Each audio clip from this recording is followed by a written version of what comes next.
end of it. Okay, all done.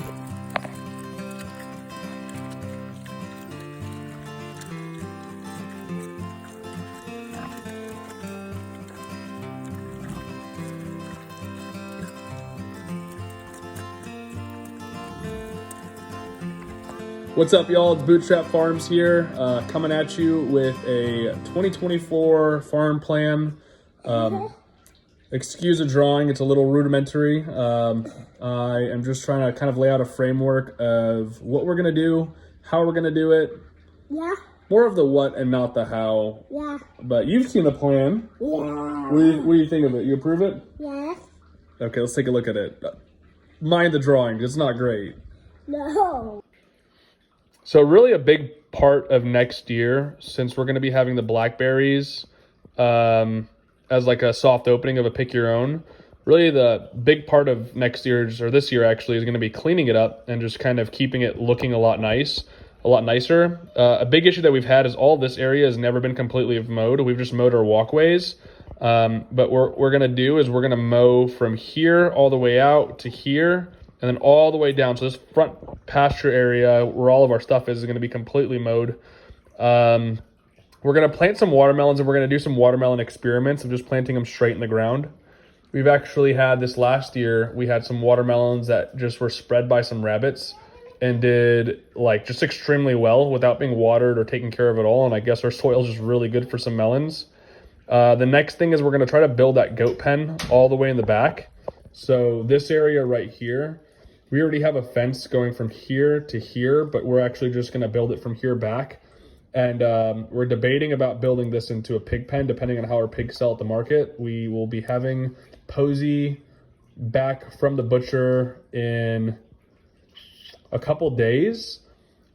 The next thing is we want to plant more trees. So we moved from this part of the property to this part of the property. Our house is right here.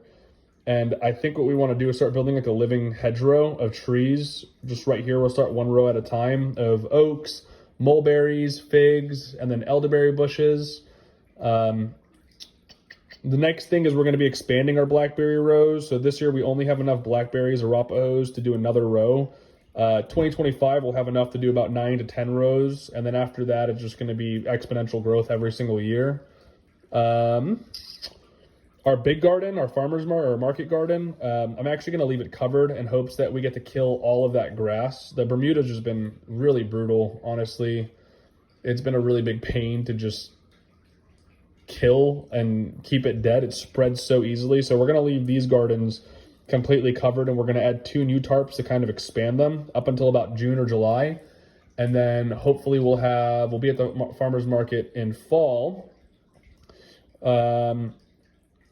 We're going to replace Mackenzie's flowers for Valentine's Day. Instead of buying her bouquets, I do bulbs and I plant them. They're actually all planted in the blackberry row, and I think we're just going to move them in front of our house and just kind of beautify that area.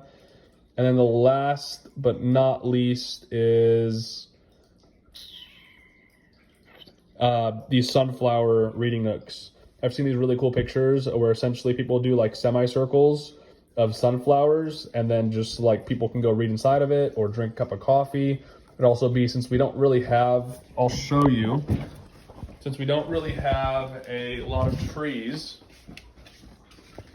pardon the mess, I think it'll be a good area for some shade. So we're gonna run some experiments.